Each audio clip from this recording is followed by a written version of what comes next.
You can see the arrival down the steps of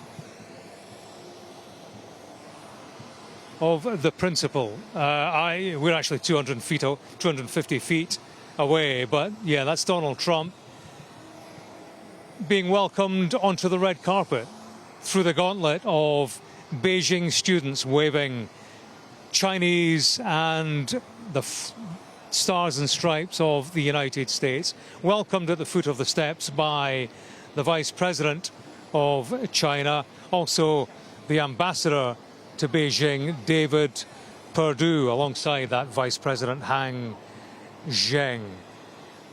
It is quite the spectacle that the military have been enlisted to play a welcome march, we are told, not the Chinese national anthem, not the United States national anthem, but it's all very cordial at Beijing International Airport as we watch Donald Trump make his evening arrival. It's just after 8 o'clock, 8 p.m. in the evening, so which is why he's arriving in darkness. Quite a crowd of press, I can tell you, here, Jane. The Chinese very interested in events as they will unfold over the next couple of days. So much riding on this for them, of course. I'm looking around at a Chinese press pack of around 100 Western journalists here too.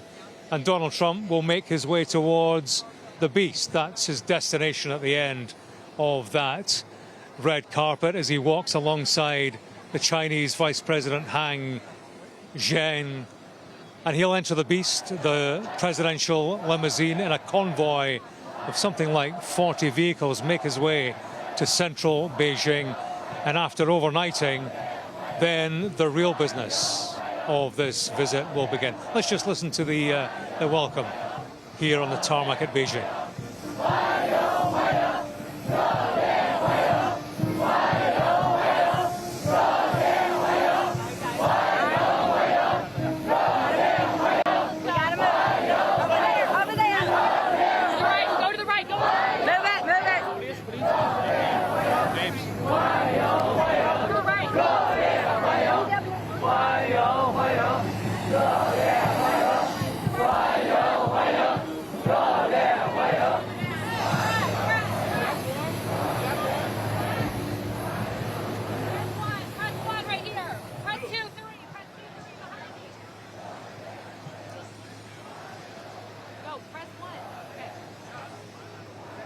So there you go, Jane.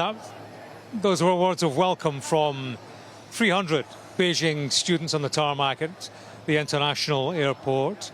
Zhe Liu Hang Ying, they shouted, they repeated to their guest, their very important guest, very important for a whole number of reasons in terms of the economy, the war in Iran, avoiding a war over Taiwan, very much in the minds of Donald Trump and of President Xi when they get together in the Great Hall in central Beijing tomorrow morning. That's when the negotiations will start. Elon Musk, we've seen him on the red carpet, also next to Lara and Eric Trump. The rest of the political party, that includes Secretary of State Marco Rubio. That's interesting because he's a man who has twice been sanctioned by the Chinese. When he was a senator, he spoke out against human rights abuses in China. The way the Chinese have got around that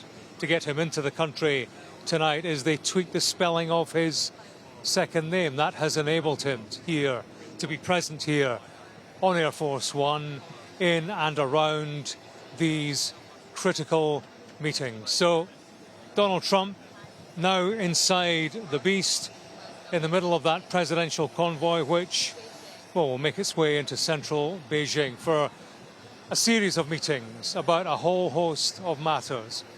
Ultimately, world peace is at the heart of this. If things go wrong in Iran, if things go wrong on Taiwan, if there is no agreement, if aggression is triggered by the events over the next couple of days, then, if things go south on that matter, then that impacts on us all. A China that is aggravated by what it hears from Donald Trump on Taiwan, then, you know, that would be a bad thing. That would be a bad thing in terms of the dynamic between the two.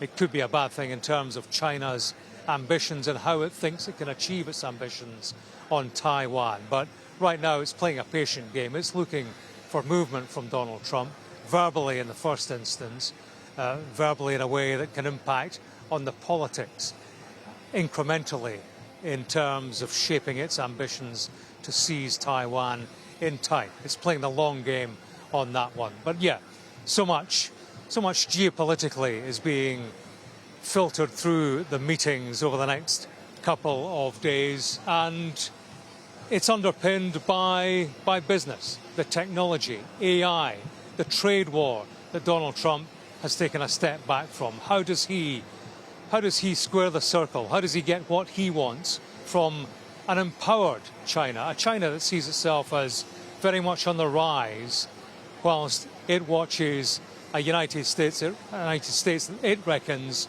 is in decline? That's what's in the mind of the Chinese, and Donald Trump has to counter that narrative, present himself as a man that China can do business with, and do business with on his terms. But, you know, he faces a fight. He has got work to do. The president who promised to put the boot into China economically when he came back into office, he has failed in that regard. Now he has to build bridges in a way that works for him, that works for the people he has brought with him on that plane. But China, it feels stronger for having watched Donald Trump and fought back against Donald Trump over the past 14 months. And we'll see how that impacts on the two men when they sit across the negotiating table. As we watch Donald Trump inside the beast, making his way some 20 minutes into the centre of Beijing. An early start tomorrow morning, a meeting in the Great Hall with President Xi. Thereafter, there will be a state banquet. He will overnight Thursday night. There will be a follow-up meeting. He'll take tea on Friday morning, and thereafter will fly back to the United States. When he makes his international visits, Donald Trump, he tends not to stick around, but he will certainly attend to the business of the trip. That comes tomorrow morning. I wouldn't expect any great result, any quick result to come out tomorrow, Jane. We are watching a game of chess here. Both are playing the long game, both focused on the mutual benefit of doing business together. The question will be, you know, where do they meet? Do they meet in the middle, or is China in a position where it feels empowered as a result of its dealings with Trump, and it shifts that power dynamic in its favour? James, thank you very much from that as the beast growls away on its way to Beijing. James is making the point on the Trump 100 podcast that actually the streets in China are so quiet because of the number of electric cars that the beast will be one of the few that you will actually hear as it travels.